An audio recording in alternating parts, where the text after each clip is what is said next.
पाकिस्तान की एक बड़ी खामी है कि जब भी किसी के यहाँ फौतगी होती है तो कुछ महसूस किस्म का तबका होता है,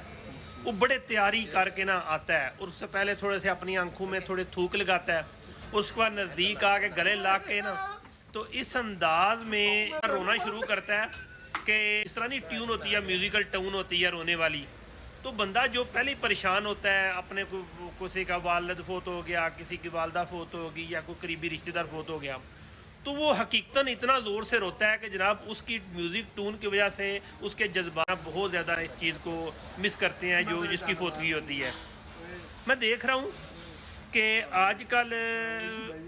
ऊँट की टांग जो कटी थी, बड़ा अफसोस हुआ है और उसका वाक़या भी एक सबको मालूम है कि ऊँट के साथ अगर जुल्म हो तो किस तरह का अल्लाह ताला अज़ाब भी दे सकता है।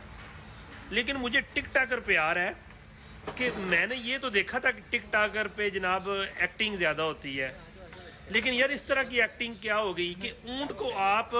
मजलूम से मजलूम तर साबित करके क्या कहना चाहते हो। कभी आज मैं देख रहा था सलमान खान मैं टांग भेजता हूँ, कभी अरबी शहजादा त्यारा भेज रहा है, कभी जनाब इकरारुल हसन की तरफ से आ जाती है बात कि ऊँट की टांग मैं लगवाता हूँ। यार ऊँट की एक टांग है, लेकिन यह है कि उसकी मेरे हाल को 100 के करीब जनाब टांगों के आर्डर आ चुके हैं। मैं यही कहूँगा कि अगर आप किसी की फोतगी में जाते हो ना तो कोशिश करें उसे दिलासा दें। अगर किसी शादी पे जाते हैं तो उसको मुबारक दें, लेकिन इस तरह के अल्फाज ना करें कि कई बार आपके अल्फाज जनाब उनके लिए वबाले जान बन जाते हैं।